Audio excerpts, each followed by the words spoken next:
지난 검찰 인사과정에서 발생한 검찰의 항명은 그냥 넘길 수 있는 일이 아닌 것 같습니다. 그리고 검찰총장이 제3의 장소에서 명단을 가지고 나오라고 요청했다고 하는데 그런 일이 어떻게 있을 수가 있습니까? 검찰총장이 의견이 있으면은 법무장관실에 가서 본인의 의견을 제시하는 겁니다. 제3의 장소에서 만나자고 하는 것은 법무장관이 고유 업무를 침해하는 것입니다.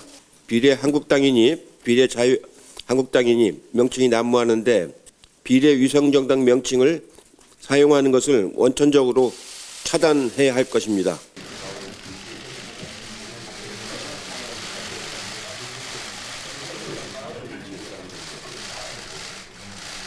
지난 검찰 인사과정에서 발생한 검찰의 항명은 그냥 넘길 수 있는 일이 아닌 것 같습니다.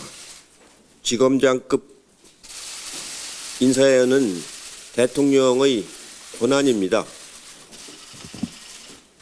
들리는 바에 의하면은 여러 가지 문제를 제기하면서 법무장관이 절차를 제대로 어기지 않았다고 얘기하는 것 같은데 어제 법무부 장관이 국회에 와서 저한테 하신 말씀을 보면은 절차를 철저히 지켰습니다.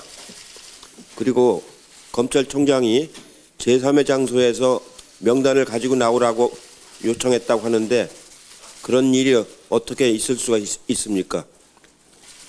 검찰청은 법무부의 외청입니다. 검찰총장이 의견이 있으면은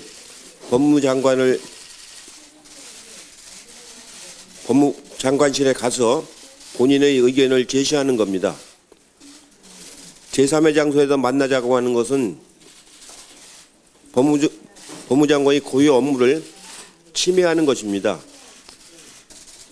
특히 인사는 외부적으로 노출돼서는 안 되기 때문에 청사 밖에서 그걸 갖고 논의하는 것은 그야말로 어처구니 없는 일입니다. 1시간 이상 전화로 통화를 했고 인사위원회가 끝나고 나서도 의견을 얘기하라고 했음에도 불구하고 마치 그런 절차를 건너뛴 것처럼 얘기하는 것은 있을 수 없는 일입니다.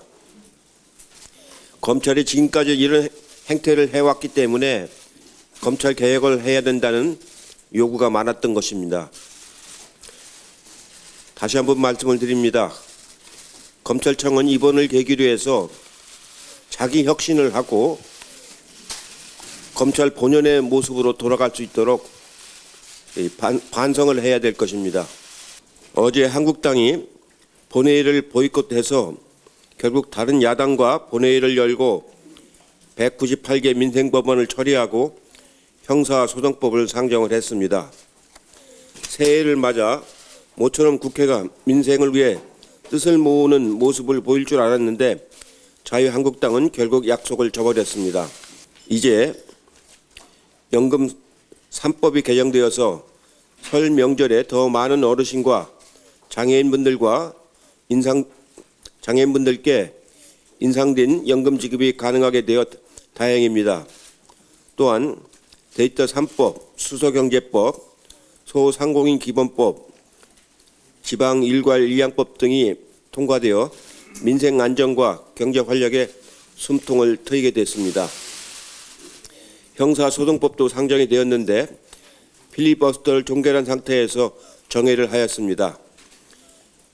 13일 국무총리 인준안과 함께 표결할 예정입니다. 이후 검찰청법과 유치원 3법도 조속히 처리되도록 노력을 하겠습니다. 13일 중앙선관위가 비례정당 명칭 사용에 대해서 결정을 한다고 합니다. 비례한국당이니 비례자유한국당이니 명칭이 난무하는데 이런 행위는 국민의 투표권을 침해하고 결국 정치를 장난으로 만드는 것입니다. 중앙선관위는 공정한 선거, 국민 투표권을 지키는 선거를 지킬 의무가 있는 기관으로 비례위성정당 명칭을 사용하는 것을 원천적으로 차단해야 할 것입니다. 이상입니다.